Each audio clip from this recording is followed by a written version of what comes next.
Ladies and gentlemen, my microphone works. Hello from the stage. I'd like to invite you to come and join us for the last session of the day.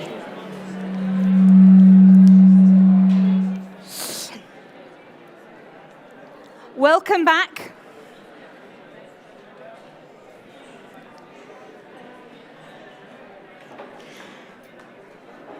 Ladies and gentlemen, please bring your coffee if you need to.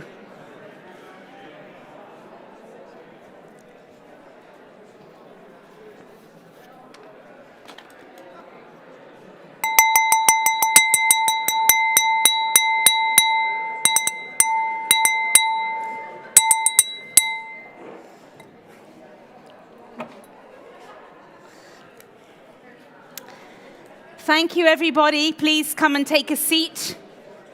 Welcome back.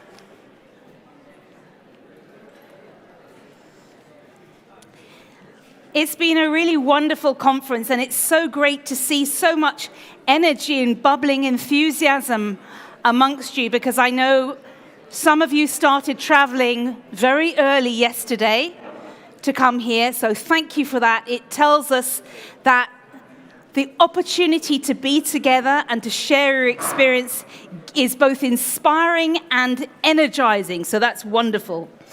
This last session, and I promise this is the last session of the afternoon, is looking at the research actions to address survivorship. And that's logical because this conference is organized by DG RTD in the framework of the Cancer Mission, which obviously is looking at the area of research. So here we're going to co-create some of the priorities for the research needs for the future. And like all the sessions, we'll start with some brief introductory messages from the European Commission. Then I will invite a panel to join me. We'll have some first exchanges, and I will throw the microphone metaphorically to people online and physically to you here to ask questions.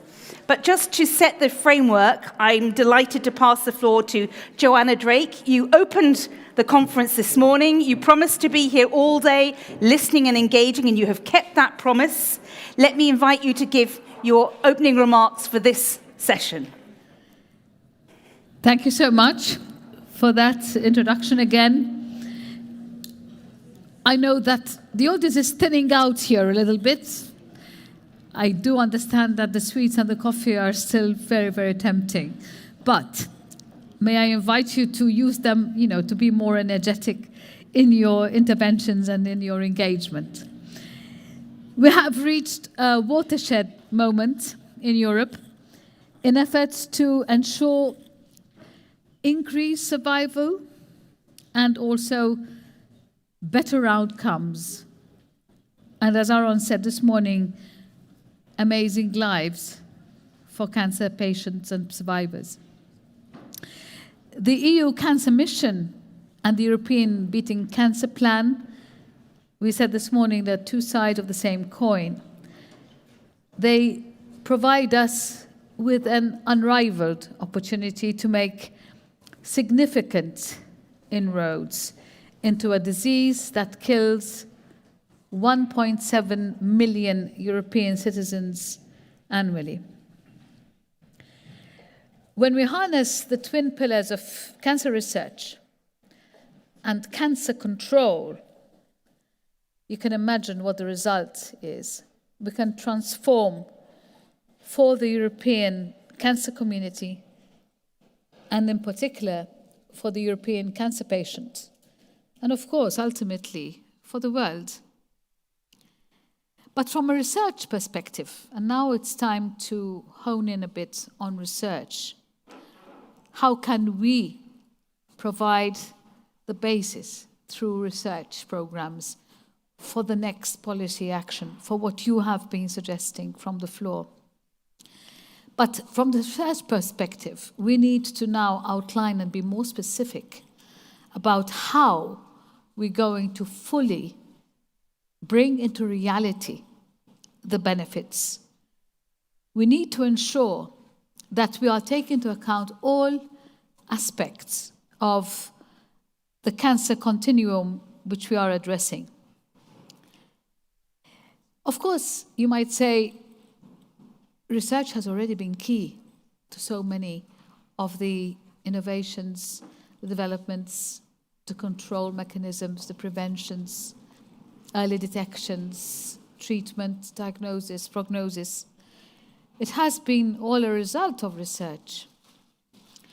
But maybe we have concentrated a little bit too much, as necessary, of course, on diagnosis and the treatment of cancer. Whereas now that we have more and more survivors of cancer, thankfully, we need to now make sure that survivorship doesn't mean only keeping your head above water, but really having a life. And this also for cancer patients, those who survived it, and the people around them. And I think this aspect has been rather overlooked.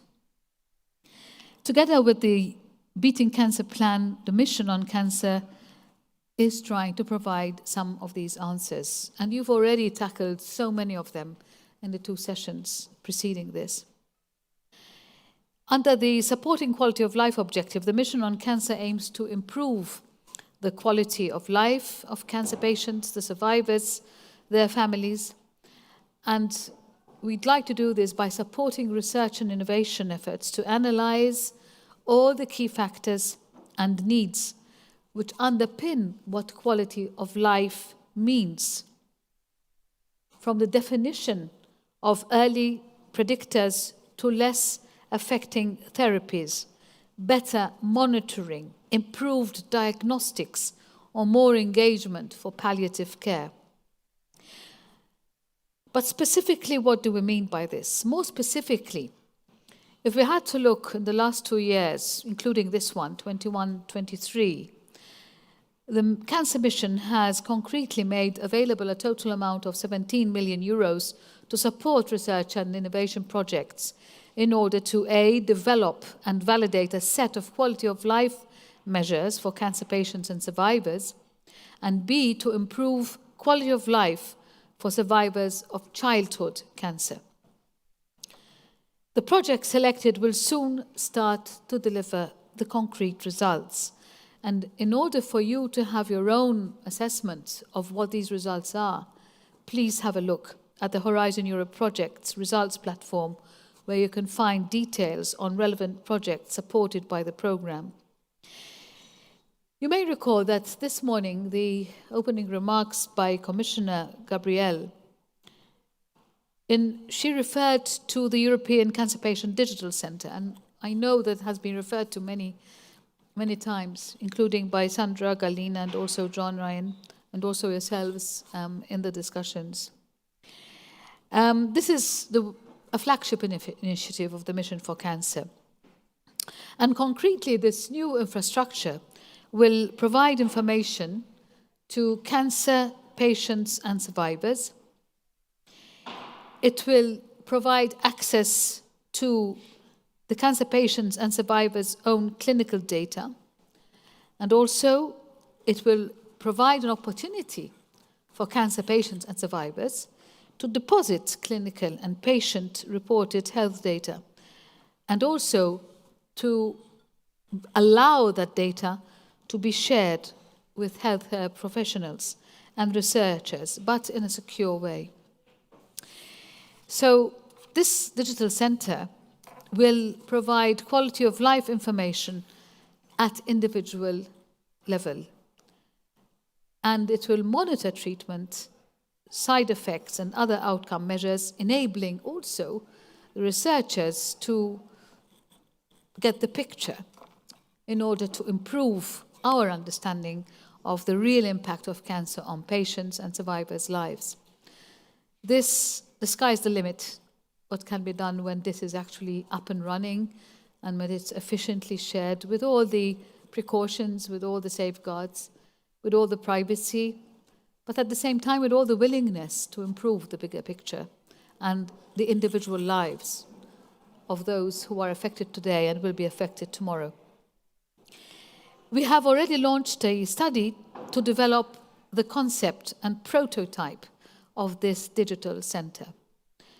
So when people ask, what difference will the Cancer Mission make and the Europe Beating Cancer make? A lot. You've heard a lot about that. But this is really a big difference.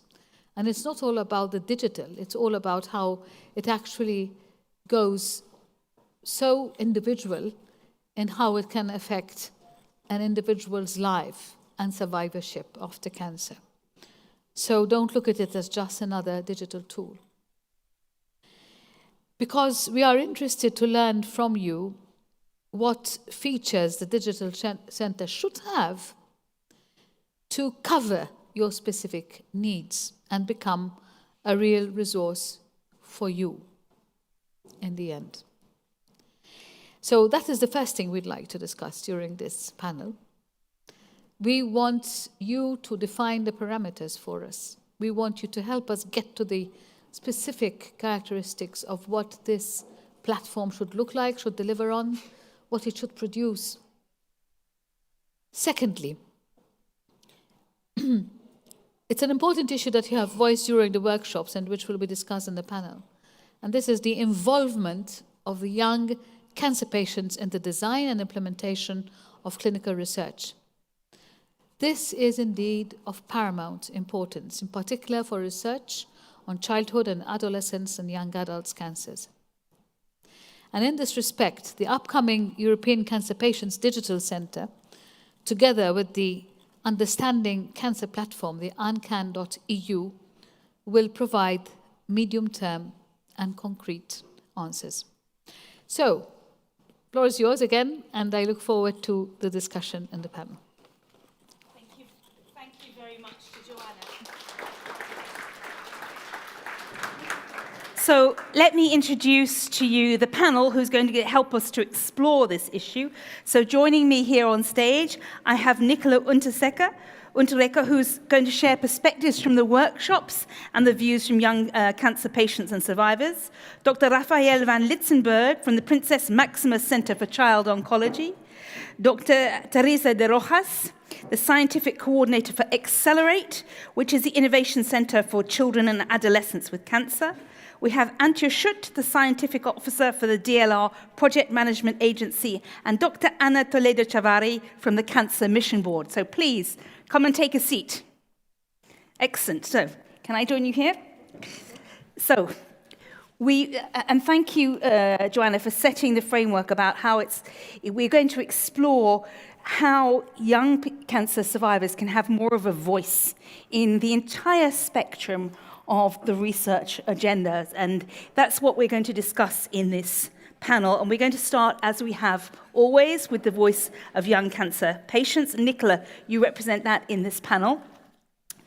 You've participated in the workshops up until now, so you're bringing not just your own experience, but the voices of others that you've heard in the workshops. So what we heard from some of the earlier workshops was a couple of issues that have come through very strongly today: mental health, fatigue, fertility, and the long-term effects of treatment came forward strongly as priorities for further research and for young people to be involved in shaping that research. Can you tell us a little bit more about these issues, what you heard in the workshop, and why they are at the top of the wish list for research questions for young people? Absolutely. So the thing is, all of those issues go hand in hand, because all of those long-term side effects like fatigue, like fertility issues, chronic pain or stuff like that, it all goes into your social life, into family planning, into your work life. And so all of that in the end leads to mental health problems, because you're not as able to do things or to live your life the way other people your age are. And yeah, without doing more research, there won't be a policy change, because people don't see us that way. It's really uncommon, for example, if you go into a workplace and explain that you have chronic fatigue, that people know what you're talking about. They think you're lazy and you're not working hard or something, when in the end we're getting up every morning after 10 to 12 hours of sleep and we're still tired, we're still having aches in every inch of our body, and we're still going to work and we're still showing up. And yeah. So safer treatment options for young patients are really desperately needed, because in the end, drug development focus right now is basically killing the cancer at all costs, and it needs to shift to curing the patient and not only the disease while maintaining quality of life. And when we do research on long-term side effects, we also improve the treatments for cancer treatment right now because those things go hand in hand. Excellent, thank you very much.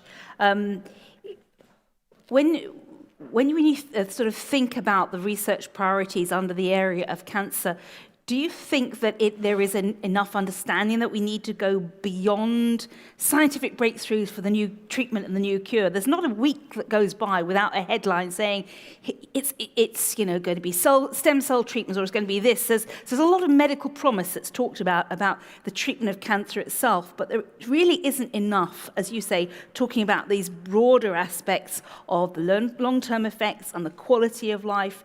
Is this something that you, as the patient community, are struggling against, to try and say cancer is more than oncology treatments? Yeah, definitely. Because especially for us young people, there is not much research because most medical professionals still see cancer as a thing that people age 60 or older get. So the research is based on that for all medications, not only the treatments for the cancer itself, but also for pain management, for management of nerve damages or stuff like that. So in the end, it affects us in all areas. Okay, thank you. Dr. Teresa, if I could bring you in now, your organization is focused on innovation. Can you share what you are doing to broaden the access and participation of young people in clinical research? And remember, we talked about that entire range, including identifying what questions need to be addressed, helping to shape the trials, the process, the monitorings and the outcomes. There's a whole continuum there. Where are you acting to try and involve young people more? Thank you so much for the question. So I work for Accelerate, which is a non-for-profit organization that indeed is trying to promote drug development, new drugs for children and adolescents with cancer.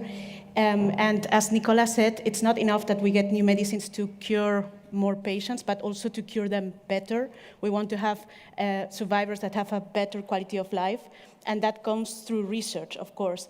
And the issue with research is that it's a very complicated endeavor that needs to be multi-stakeholder. Otherwise, it won't work. It won't work if we do what we have been doing historically, working in silos, the pediatric oncologists on one side and the regulators on the other, and the industry, the pharmaceutical industry on the other. So at Accelerate, what we do is precisely trying to put everyone at the table as equal partners. And this is one of the things I'm most proud of as a pediatric oncologist, that I can really work together with patients and survivors and families, really side to side, not from above to, not from a physician to patient kind of way. And what we are doing, one of the ways to make this happen, to make really all stakeholders be able to work together, is through education. Because how can everyone participate in this very complicated process of developing new drugs if we don't understand, first of all, what the others are doing, what the other actors, how the regulators think and act, how the pharma companies have their mind on developing new drugs, and what, of course, the patient and survivor's perspective is. If we don't understand each other and know what the others are doing, we cannot work together. And so through the European Commission, we have launched an educational platform that it's called Aladdin, which is precisely trying to address the educational needs of everyone involved in drug development. And patient advocates and survivors are a key part of it. They are not only students to the different activities like a course that we're organizing, but they are also teachers. So this is how, in a multi-directional way, we can all learn from each other. Thank you, Teresa. Antje, let me turn to you because what's your perspective on this? We heard earlier that some of the inequalities include the challenge for patients and their families to find out about what research is going on so they could participate, and that often clinicians may not themselves have easily access to the information about what's happening elsewhere that they could contribute to. So how do you ensure that the information about the promising research activities gets to the clinician at the front end of treatment of patients? Well, I can speak more about how we ensure the participation of patients in research. So as an organization, as an agency, we work for the Federal Ministry of Education and Research in Germany. And participation in research of citizens and patients is highly relevant to the ministry. And of course, we all agree that there's still a lot to do. But there are examples that can show how we can do this. And one example is the National Decade Against Cancer, which is the German cancer mission, the pendant. And it has been launched by the BMBF in 2019, and it brings together all key players in the field. That is clinicians, researchers, patients, industry, policymakers, and so on.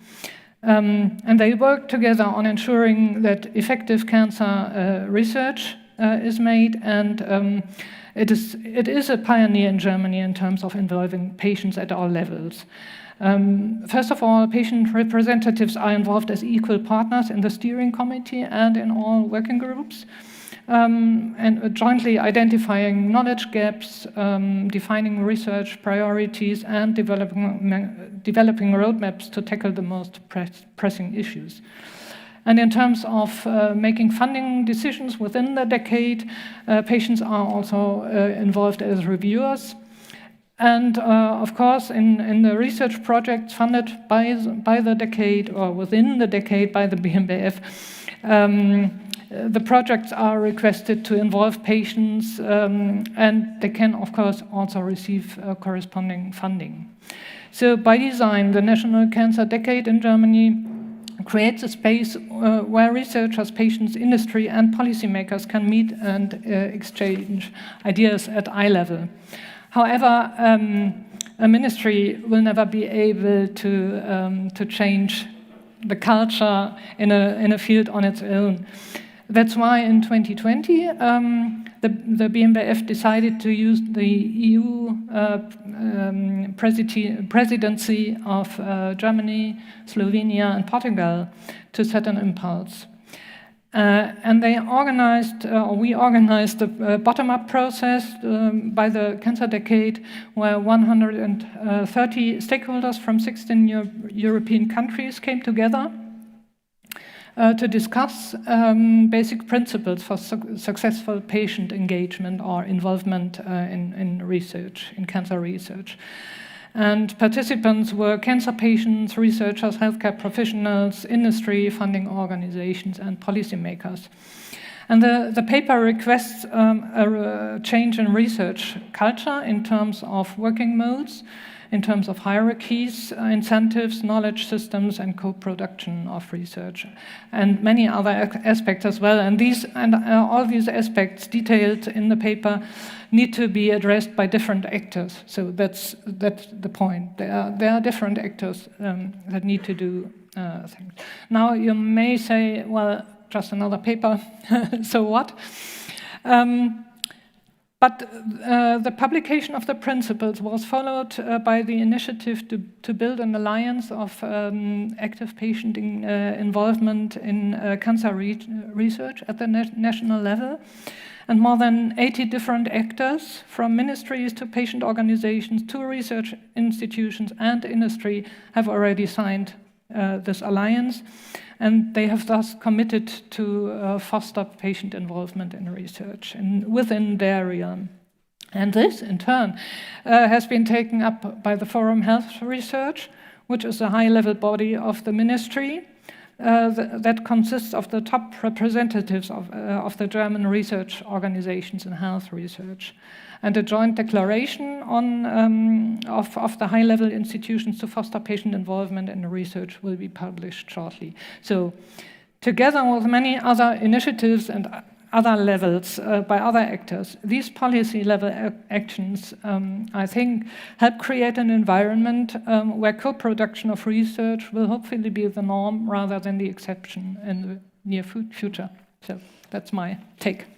Thank you very much, Antje. And I do appreciate it's quite a new initiative you're talking about from 2020, but I'm really interested in finding out whether this really structured approach to making sure that patients have equal representation on steering committees, on other decision-making bodies, the results of that in the funding rounds for, say, 2021 and even 2022, do you see a shift in the types of things that are funded, the types of research questions? How is that representation delivering a different message? Because we said right at the beginning of today was, nothing about us without us. And you've talked about, quite careful planning at all stages. How has that changed things? Of course, say that other issues, other topics, other research topics are coming up. It takes a while, it takes time, but there are more topics coming up within the cancer decade, like quality of life and survivorship and things like that. They are discussed now, and you really see what this makes. And we had a meeting last week in Germany, and everyone said, the most important thing about this cancer decade was communication, and it was the voice of the patients having on board. So, yeah. Excellent, thank you. So even just within a year or two, you started to see a broader range of issues being brought in for discussion, and therefore that turns into research funding, and maybe a year or two down the line we'll see different results coming forward. Thank you for that. Dr. Raphael, your hospital treats only patients and young people, so really specialised. Can you tell us why that's so important, and how does it change the experience for clinicians and patients? Because earlier today we heard about young cancer patients, their needs can often get lost in big departments, but your hospital covers just that. So how is that different? Yeah. Thank you, Tamsin. Yes, the Prinses Maxima Center in the Netherlands, it was opened 5 years ago, and all pediatric oncology departments centralized in one hospital, and this was an initiative of the healthcare providers and the Parent and Patient Federation. So families were happy to travel to one central hospital in the Netherlands, as somebody in one of the previous sessions just mentioned, to get the best care for their child. Of course, the Netherlands are not very big, but still it was a preference from the families to centralize care. And I think this has major impact on the type of care that we can provide as healthcare professionals, but also for the experience for families. Because of course, childhood cancer is relatively rare. We get all the expertise and the knowledge in one center, and our families also know where to go to if they have questions about their child or their own health. I think from a research point of view, we are in a position where we can organize clinical trials and related research, optimize supportive care and psychosocial care.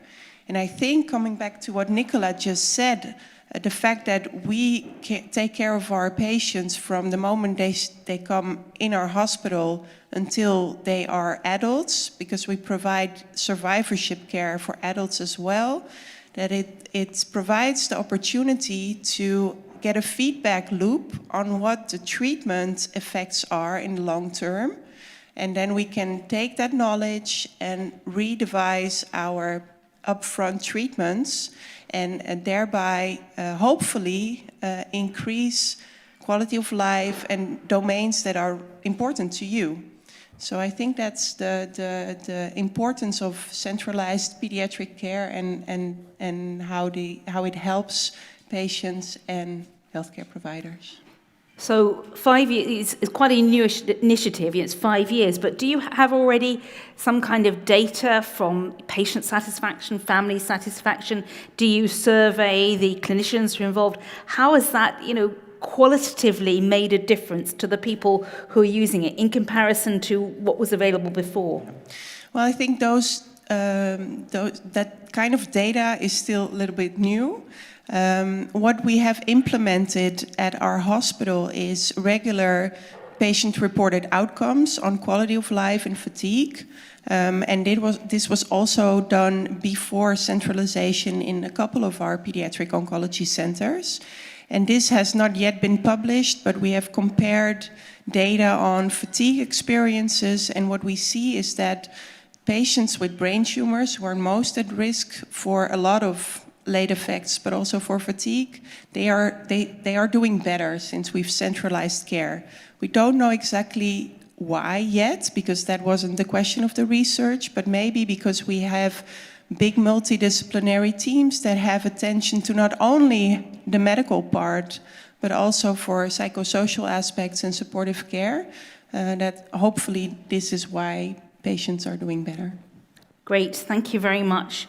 In a moment, I'm going to come to Anna to be talking about what the Cancer Mission Board is doing. But before I do that, I'd like to launch our Slido poll, because we're going to ask you what would improve the participation of young cancer patients in clinical research. And we're going to offer you a number of options, but you can only choose 2.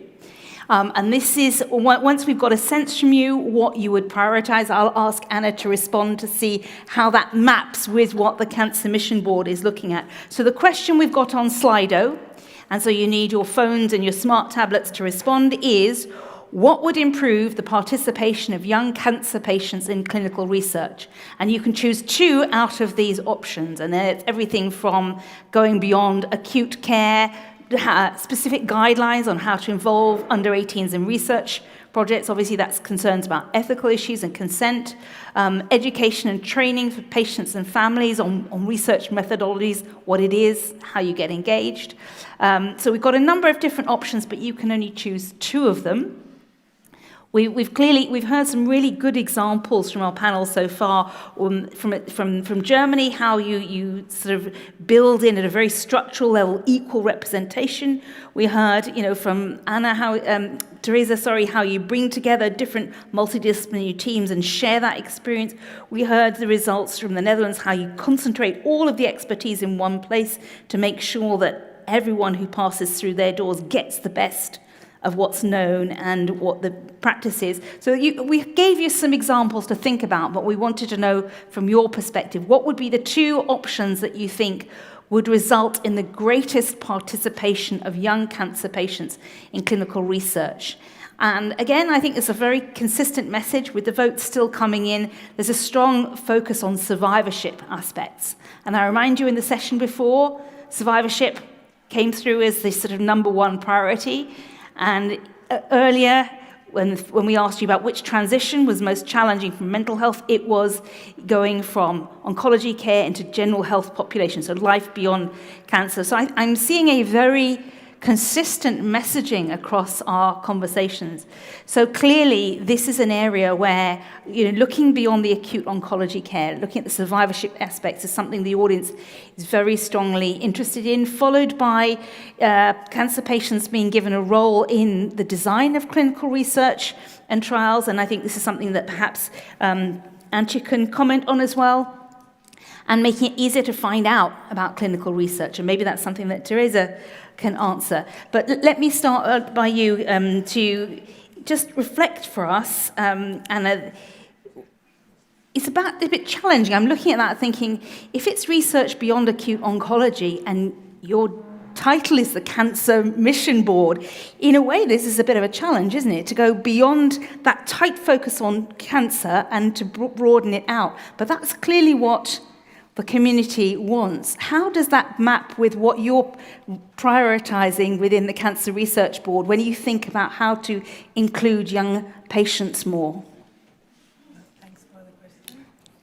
The Cancer Mission has 4 priorities, and one of them is quality of life. As has been said today a lot, we are thinking that people are increasingly surviving many years to cancer, and they have long lives afterwards. So there's a focus on the Cancer Implementation Plan. Our goal as the Cancer Mission Board is to follow up and advise in the Cancer Mission Implementation Plan. We want to see actions related to quality of life. So survivorship, it's the core aspect of that. And we know that there's a lack of research in this area, and this is why it was prioritized in the cancer mission, and we hope to have an impact on that. There are currently some actions, some research goals that are specific for survivorships, and they are prioritizing children and young people to be addressed their needs. So I think, and in the future we would like to be more. We have learned a lot from you, from these the workshops that we've been hearing in both in December and today. And Nicolas has recalled very good what are the preference and the needs for research in the future in survivorship, and in what are you thinking about. But we would like to hear more. We have also heard a lot of experience in research or not access to research. So I think we have a long way to go in the future. I would like to see that the board address some of the things that survivors have pointed out, or people living with, young people living with cancer. Because in fact, it was Nicola told us in the workshop the other day, and some other participants, that there's a lack of access to clinical research. Sometimes because you live in a different city with the reference hospitals are, you cannot access, or you don't know the correct doctor, or sometimes because of your age, or legal aspects related to access of children to research, you cannot access, or maybe because the clinical trial doesn't found that you are, even if you are the one needing the most a new treatment, for example, if you have a relapse, a cancer relapse, you cannot access because you're not on the trial protocol. So maybe more dynamic research is needed, and that's something that the Cancer Board can talk about. We also talked about a lot that long-term effects are not really in some clinical trials are short. The follow-up is really short, and we have talked to you about that it's a long process, that maybe it changes throughout your life. In the previous session, they were talking about what happens when you have 80 years. So maybe a long-term research that can be embedded in care. We've also talked yesterday about that care should be multidisciplinary, but also research should be. So maybe for care personalization, research has to be embedded in clinical practice, and it has to cover through all the transitions that we have talked in the first session today. So a more long-term research is needed. And we also talked about what you have just talked about before in Germany, that participation must be meaningful, that some people are tired of just answering small surveys or being subjects in research, and they want more meaningful participation, but there's a lack of guidelines that it's also in the poll. There's a lack of guidelines for engaging people under 18. There's a lack of knowledge from researchers on how to engage with children, adolescents, and young survivors. And maybe this is another focus. And one thing that was really spoken about in December and also yesterday is the lack of feedback of results. There's a lot of research, but there's no good ways of communication, not even with participants that have allowed you to do your research. but also afterwards to the rest of the AYA community. They don't have access to the research results in a way that it's really easy to access or understandable. So I think for the board, we have a long way to go and a lot of tasks, and we would like to hear more of you and more of your experience in research. So if you've had more, we will try to get a little bit more of knowledge still. Thank you very much, Anna, and really interesting to hear the commitment of the mission board in making sure that they are hearing the experiences and then seeing what can be done structurally to address it.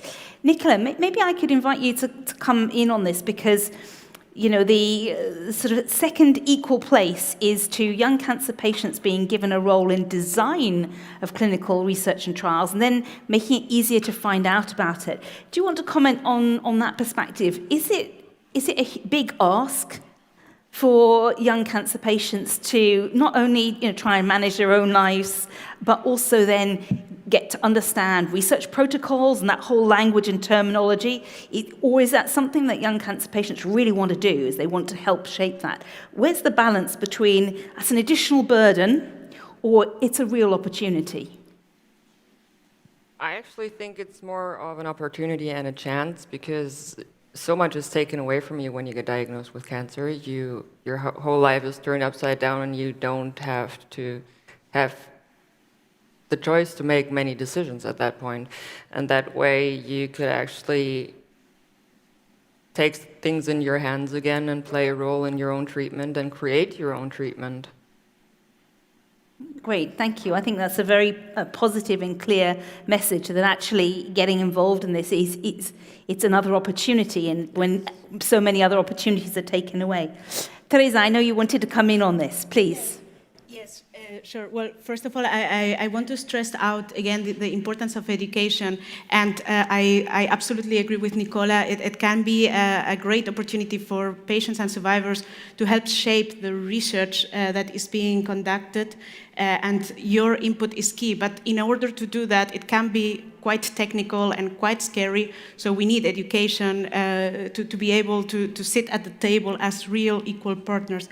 That's the first thing I wanted to say. And the second one, regarding the most voted choice about research beyond acute care, at Accelerate we're also working on a project to address this. Specifically, we want to create a registry of survivors that have been treated with new drugs, with innovative drugs that were recently approved. We don't have many data about these treatments because they were very recently discovered and approved, but we do need to see how it affects the survivors in the very long term, not only, as the colleague mentioned, 2 years after the clinical trial, but 5 years, 10 years, even beyond that. And to do this, we are launching an initiative which is called Accelerate Logbook, which is a global endeavor because there aren't many patients and many data yet that have been treated with this kind of treatment. So it's not enough to have just one institution or one country or even Europe only trying to address this, but we're trying to build a global initiative through collaboration with networks such as PanCare, so that we are able to follow up these patients in a structured way and learn from this, because otherwise there are some more classical treatments, let's call it like that, like chemotherapy or radiotherapy, that have been used already for 40, 50 years. And again, we of course need more research about that as well, but we already know quite well what the late effects of those treatments are. But we don't know about these new therapies, like targeted therapies, cell therapies. This is an important initiative that we have been working on, and we're about to launch the pilot phase hopefully soon. Thank you. I'm going to open the floor to our colleagues watching us online and anyone here in the room. If we've already got someone standing up, so we'll be throwing the microphone to you to share your perspective. Remember, you need to hold it close to your mouth. But not too close. I would like to comment on patient involvement in research. I think it's a very important thing here is about taking patients and survivors and also parents for that matter seriously. And just when I look here to the group and look to the survivors here in the room, I think plenty of them who are either medical students, doctors, psychologists, researchers could just get up now because those know how research works. So I think when we speak of education, it is also about educating the researchers on how to involve patient experts, patient advocates in research and in these design processes. This is one thing, and then the other thing is that when I look at the patient advocates and patient experts here in the room, they are here and they are willing to do that. So I think the point is, how do those key people who are developing and starting research projects get in touch with those and find those who are willing to be there and who do not see it as a burden, but as Nicola said, as a benefit that can be given. Thank you.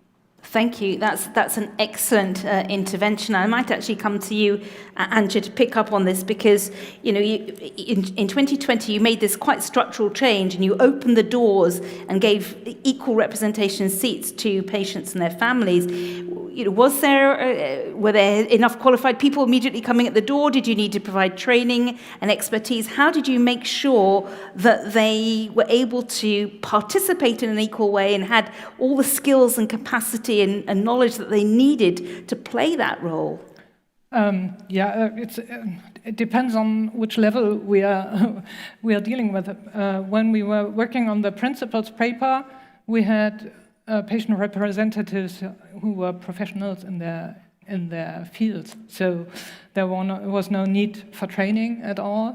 Of course, if we involve patients as reviewers, we have those professional ones, but there are also initiatives, of course, to provide training, how to sometimes about communication, how to bring across your points in a panel of high-level scientists, such things. And then what I wanted to stress is that, yes, even the researchers need training. And I personally have developed a training for researchers for patient involvement with a couple of colleagues, because they don't know how to approach it, what they can gain by doing it, and what they need to think about to do it meaningfully. And I think it's so easy just to think, we need to educate the patients, but no, everyone needs to be educated about how to collaborate in a meaningful way. So that's my point, which I think is important.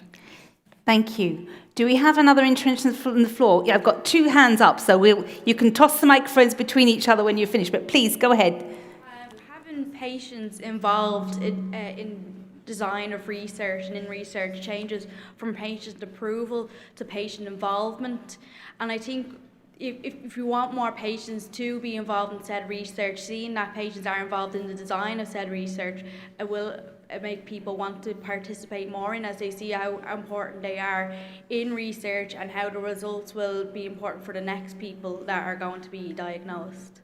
Thank you. Have you had a chance to be involved in research? No, not entirely. Most of my clinical research, I think, expired. We have an opt-in situation in Ireland you have to redo every year, and I only found out a few years ago, which means all my clinical research was expired then. I never knew about it being an opt-in rather than an opt-out, which I think an opt-out research is much more sustainable, because I didn't get letters to opt in each year. They never contacted us, where we didn't know anything about it, whereas an opt-out and having maybe letters sent out or emails that say, do you still want to be involved in research, is much more important, because like that, I want to be involved in research now, and unfortunately it is too late as most of my notes have expired. Okay, thank you for that. It's very useful to hear how the simple mechanism of opt-in and opt-out could act either as an enabler or a barrier for people to be involved in research. Thank you. If you'd like to throw the microphone. Can you hear me? Yes, go ahead. So personally, I have taken part twice in clinical trials. The first time was when I was diagnosed. I donated some of my bone marrow to get tested, and the second time was right after my bone marrow transplant. I took a new drug that would protect me from some of the side effects. So before coming here, I went to my hematologist and I spoke with her. And I asked her what she thinks that can be done better to have more patients in clinical trials. And the thing that she noted was that doctors should inform patients regardless what they think they will choose. So when you have a clinical trial and you have a patient that can take place in it, you should inform him. You should tell him what the benefits are and what are the side effects that he or she may have, regardless of what you think will be their decision either on taking part in it or no. And another thing that I want to mention and discuss a little bit between you is that the bioethics behind childs in clinical trials, because a child cannot decide if it's beneficial for it or no, up to an age. Of course, if you're 15 or 16, you can understand a lot of things, but if you're 4, 5, or 8, you can't really know what it's good for you and no. So what are also the bioethics behind having kids in clinical trials? Thank you. Before you get rid of the microphone, you said you're involved in a clinical trial for a new drug, and we've said that one of the challenges is there's not enough feedback to even the participants of the research. What was the results of that? Did you get feedback? Did you receive some information? So on the online meetings, I also told that I would like to know if the drug that I took is now approved or no, because I really don't know. They just contacted me for as long as I had to give some blood samples for tests to be made. But after that period of time, I really don't know nothing. So, yes. So that's clearly practice that could be improved. Thank you. We've got somebody else who'd like to have the microphone. Hi, I'm Menia Koukouyani from Greece. Hold the microphone closer, thank you. Okay, I just want to make a very short comment. We should start the sequence between the difference in patient involvement and patient participation. It's not the same thing. This is something that we have been discussing in CCI International Europe with Karina, and we should be very careful when we are talking about patient involvement and patient participation are two different things. Thank you. Thank you for that. I'm going to come to you, Rafael. Maybe you could comment on that question about bioethics, because your hospital specializes in children and young people. Maybe you can comment on that. And Antje, I'm going to come back to you on this, the difference between involvement and participation in research. Rafael. Yeah. I guess there are differences between countries, so I can comment on the Dutch situation, where children aged 12 and over, they need to provide consent together with their parents until they're 15. When they're 16, they're independent, which also means that any clinical trial with younger children needs to qualify to more rigorous safety precautions, because the children cannot decide for themselves, so the parents will decide on their part. So I think it's an important task for us as researchers and for you as patient involvement to balance sorry, I'm looking for the right word, the benefits that young children could have from participating in a trial versus the risks. Before you pass the microphone, let me ask you to take that point a little bit further, because we've been talking about survivorship and the fact that we need to go beyond the initial childhood period, but we need a long-term impact. So let's say there's a child of 8 who's involved in some research or a trial. Parents give consent, but 15 years from now, 20 years from now, when we still want to track that child for long-term impacts, do we have to keep going back? How is that kind of complex chain of ethics and consent managed? So we are moving towards asking the patients for consent when they reach the certain age. So if they turn 12 or if they turn 16 and they participated in a study when they were younger, but there are still follow-up assessments, then they need to provide consent at that point in time. Yeah. Okay. And is it, as we heard in Ireland, an opt-in system or is it an opt-out system? I'm not entirely sure that I understand the Irish system, because in the Netherlands you can only participate in research if you actively provide consent. But I'm not sure if I totally understand the Irish system. Okay. We'll come back for clarification in a moment. But Antje, can I ask you to it was a very interesting point that we need to not mix up involvement and participation. Yeah. It's very important and very difficult to convey sometimes. One problem being that the terminology is not clear, because it differs between the US and UK terminology, and for us in Germany, again, it's different, and the same words mean different things. So that's a problem, and you always have to make it very clear what you are talking about. So are you talking about having patients as participants in the research where you collect data on them? Even if it's focus groups or surveys or whatever, then it's whatever. It's in this terminology, it would be participation in research, even if in other contexts it would be another word.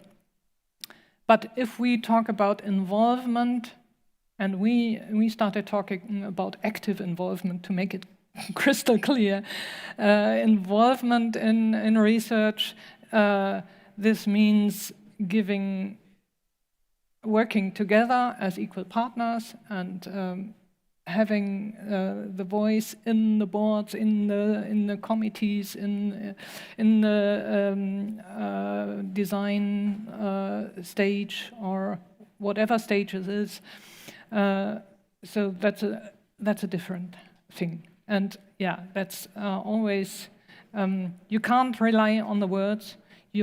And even if you have research papers describing what they did, you can't go from the title or from the terminology. You really need to have a look.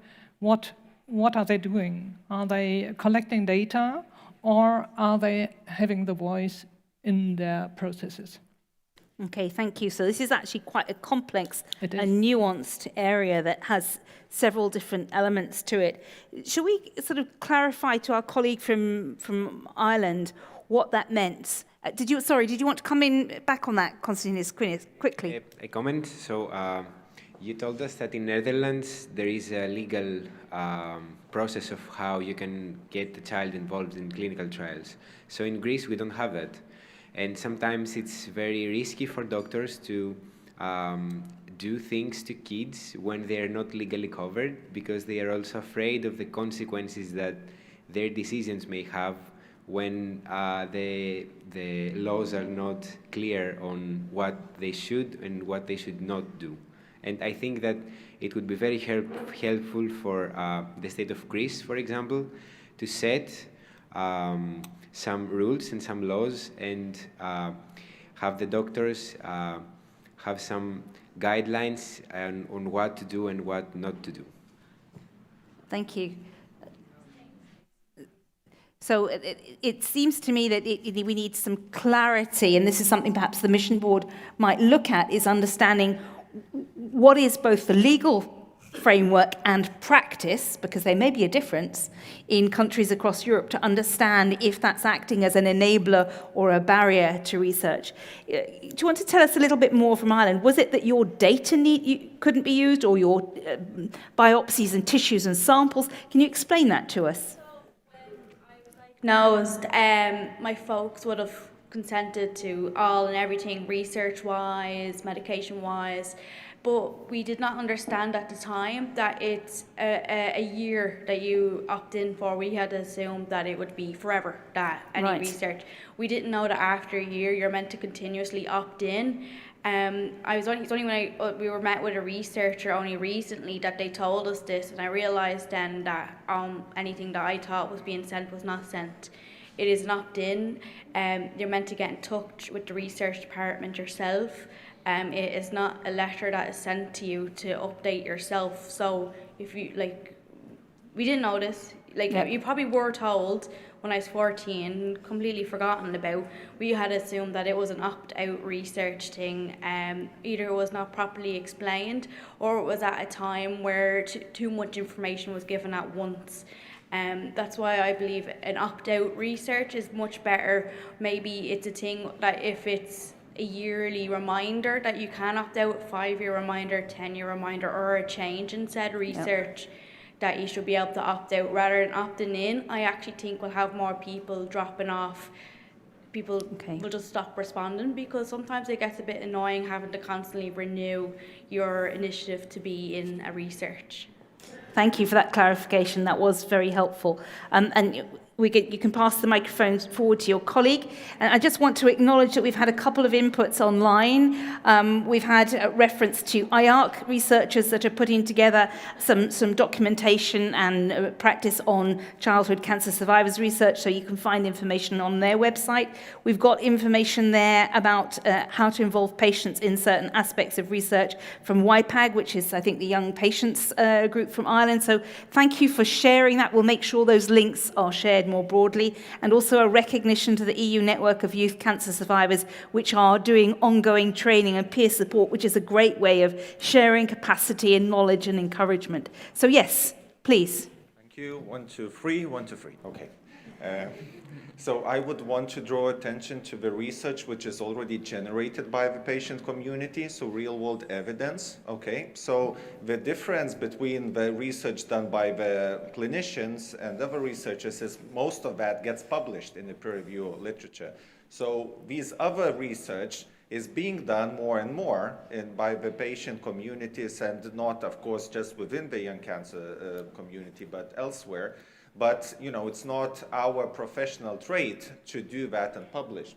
And this is a bit of like what the Commission is looking for, the good practice of this and that. And yesterday I was part of the session on research. And this is where we have examples that are already living. That means it's not just a data set that is there. It can be an application, it can be a program created, it can be a training course which is online and live.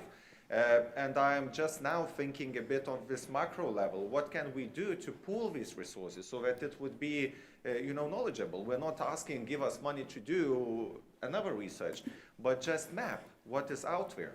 So there has not been any call or any portal. So maybe it's a bit of an idea to the Commission side. You don't have to do all the work yourselves. Just say, if you have a good practice on this, and this, this is a link for you to upload, someone to review, and etc. on one side. Now, on another side, I think everyone here in the panel was discussing how important it is to involve patients in research. And yes, the patients are getting more involved, and then you say education is important, but that means the patient should already be aware of the research that has happened. So what is the reality? Most of the best research is behind the paywall. So in the journals that the medical institutions would have subscriptions for, but the patients themselves, they don't. And that is another ask, maybe, towards the Commission through a number of the great projects that have been sponsored and implemented and resulted in the publications.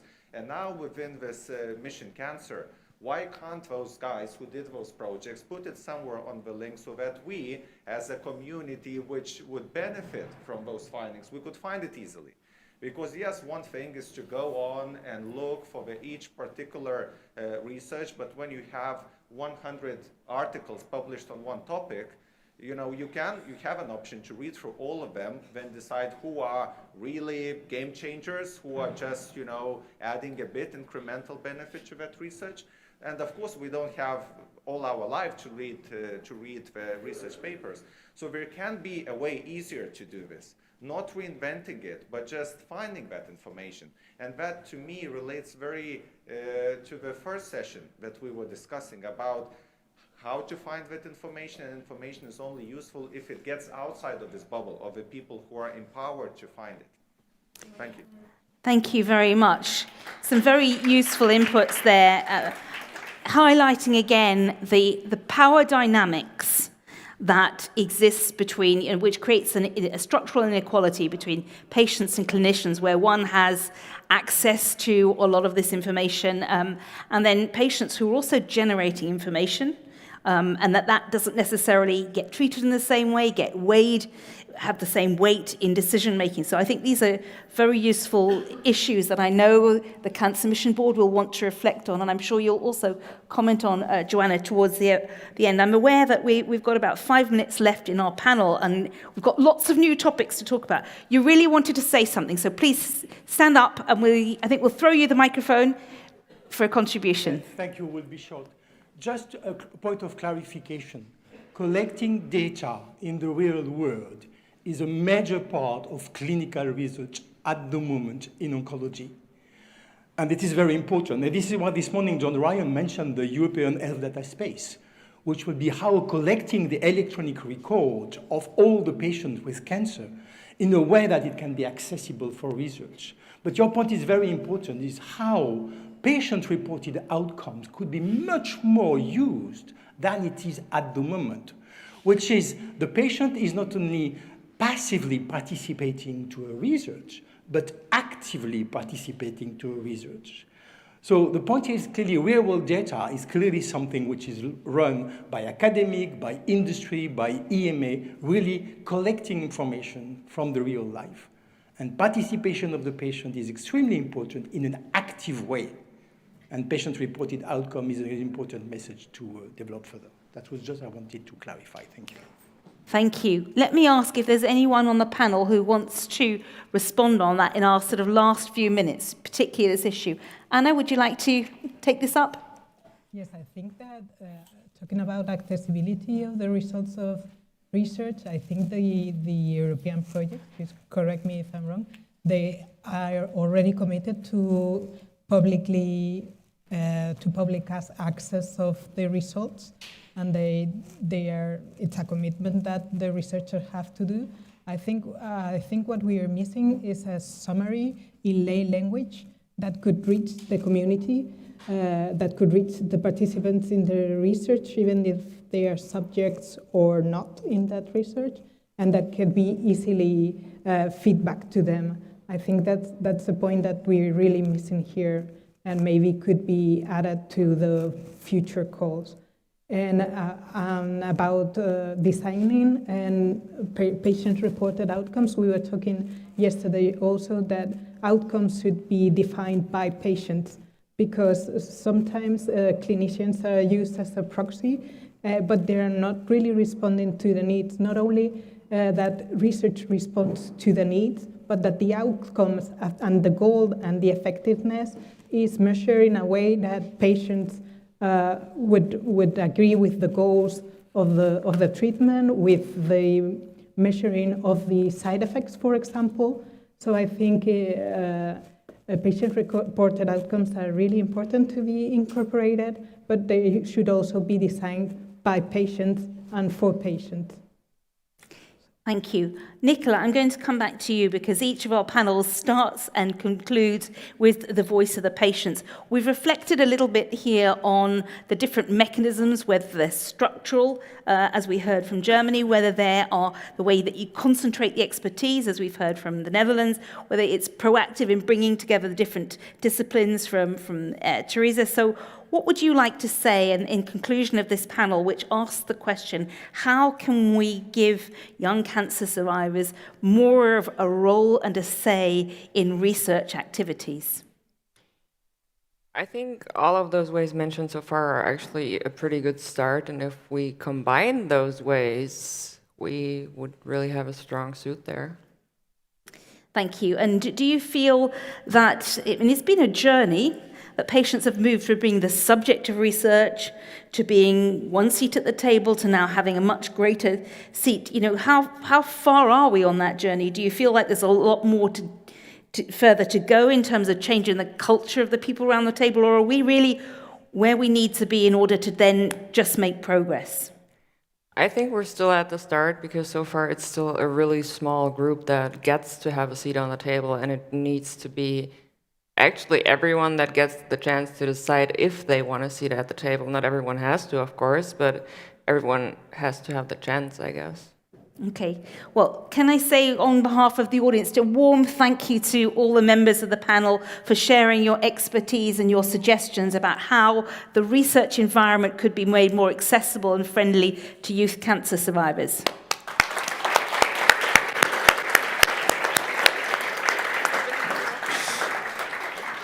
So now I'm going to invite the panel to leave the stage, and I don't envy this task I'm handing over to you, Joanna, which is to come up with concluding remarks to what has been an incredibly rich and diverse and deep and genuine, and I think at times very honest exchange. It's been a real pleasure to sit through it and listen, but your task is to provide our concluding remarks and sum up. So, Joanna, the floor is yours. Thank you.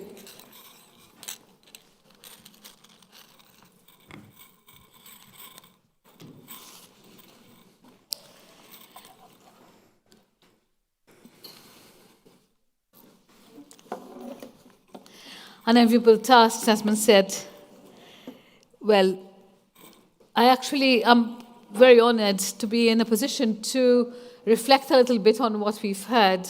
I was not here yesterday, but, well, we've had, I think, enough to know, where really, the pulse is really intense on where action needs to happen, and to try and define those actions more clearly with very clear objectives.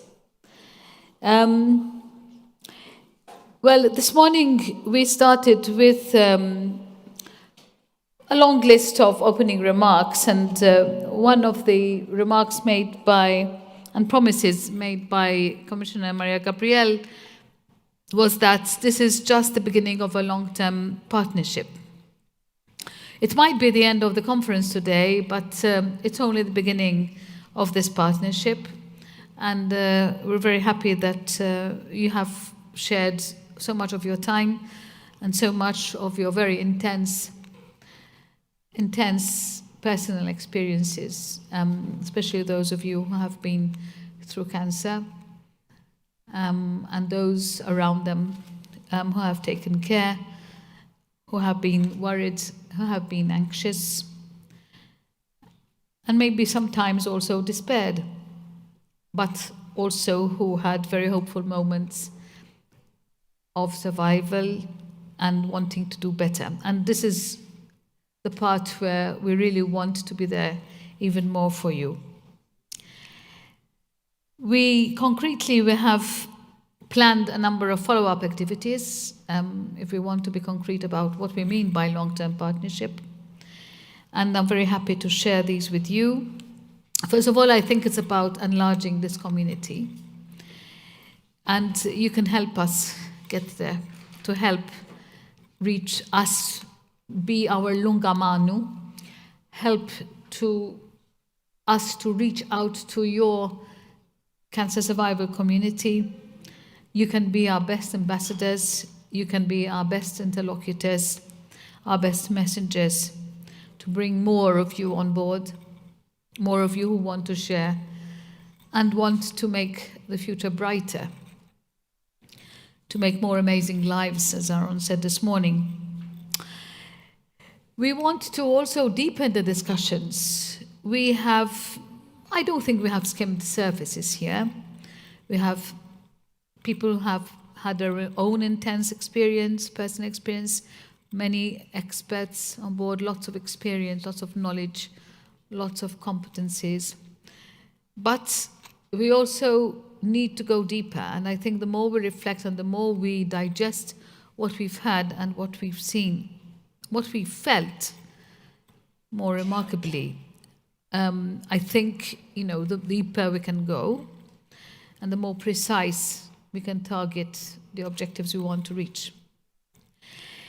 There's been a lot of emphasis on mental health. And I think if we think about survivorship, if we want to call it survivorship, I think we're talking about actually mental health, first and foremost. That needs to be in order for you to remain not only hopeful, but to really want to live the amazing life. We're talking about the quality of the psychosocial supports during and after treatments. We talked a lot about the late effects, the prolonged effects, the fatigue, the chronic pain, infertility, disabilities, fear of relapse. These are all particularly very disruptive and could also perpetuate stigmas on persons who, apart from going through bravely such a big ordeal, are then sort of punished, if you like, by society and by institutional setups permanently. And that, I think, needs to end. So in order to manage this transition, we need to create a path. And this is what we discussed in the first panel today. The transition from childhood to adult care, but also the transition from hospital to home care, and more in general, the follow-up care. It is clear that we have heard that more effort is needed to reduce the impact of inequity and inequalities in cancer care. And I think in a European context, in a European Union context, where inequality, discrimination is a big no-no, we're all the time talking about eliminating disparities. Surely, if we're keen on eliminating disparities between regions, between cities, between standard of living, I think we ought to go back to the basics and ensure equalities in quality of life, especially after cancer. Of course, this all brings back the argument to where shall we invest? What are the priorities for research, for innovation? And of course, a lot has been said about more effective and specific treatments for childhood, for adolescents, for young adults' cancers, to reduce side effects, to develop innovative approaches to better cope with them. And these are some of the priorities you have highlighted. All this will guide us into defining concrete research and innovation actions to be supported, for example, through future Horizon Europe work programs. And I think the follow-up is a must, simply because we are already in the phase of preparing the next framework programs, but also the next topics. So this is why the journey must continue and must be more refined, must be deepened.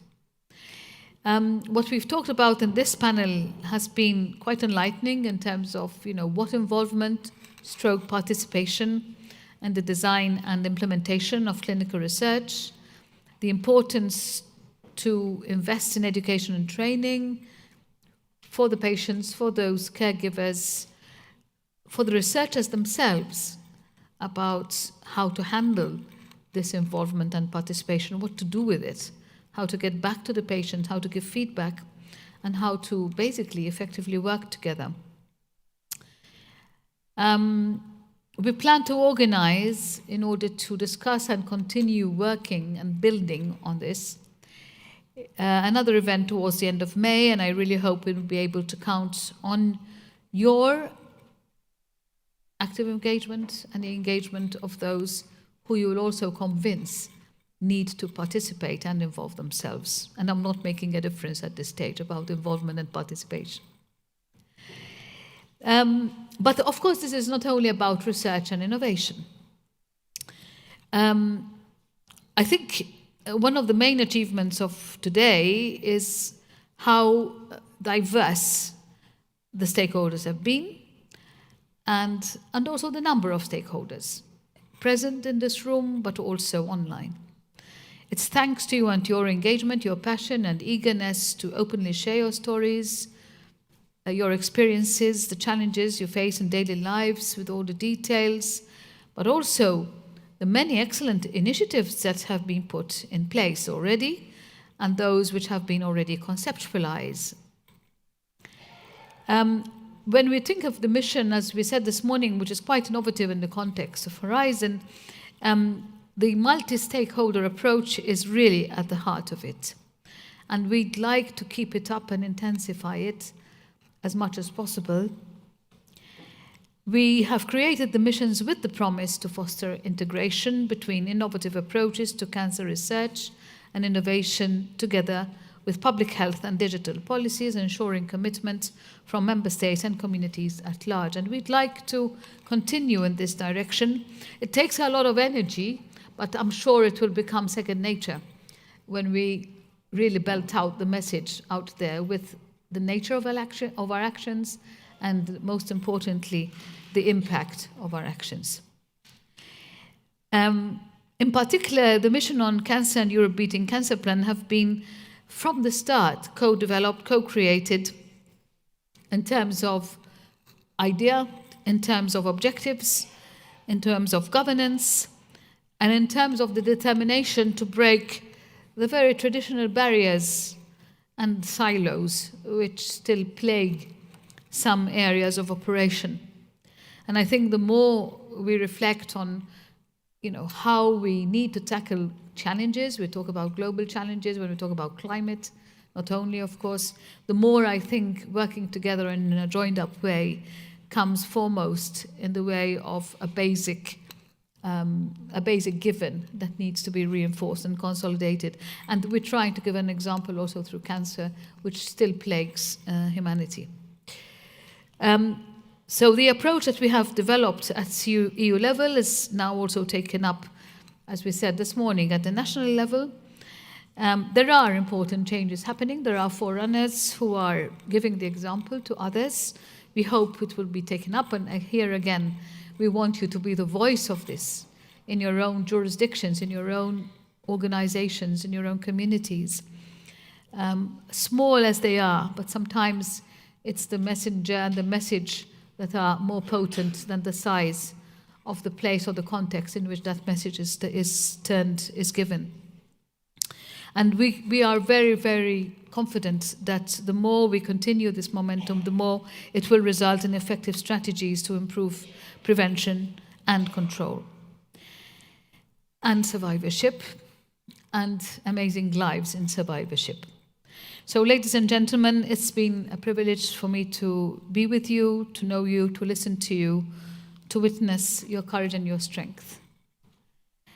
And my duty as manager of the mission on cancer, together with the team, together with all the services that are also helping us within the Commission, all the member states, governance, all the organizations, all the stakeholders, is that we continue to ensure that what we heard from you, the issues you have highlighted over the past weeks and days, will be followed up and translated into concrete actions. Of course, we acknowledge that the road is long, but every journey starts with a single step. I know it's a hackneyed saying, but it is very true. And we are confident that together we will succeed. So, nothing else to say at this stage. Hope to see you towards the end of May and wish you in the meantime safe journey. But also, please do keep in touch and do keep those emails and ideas coming in. Thank you.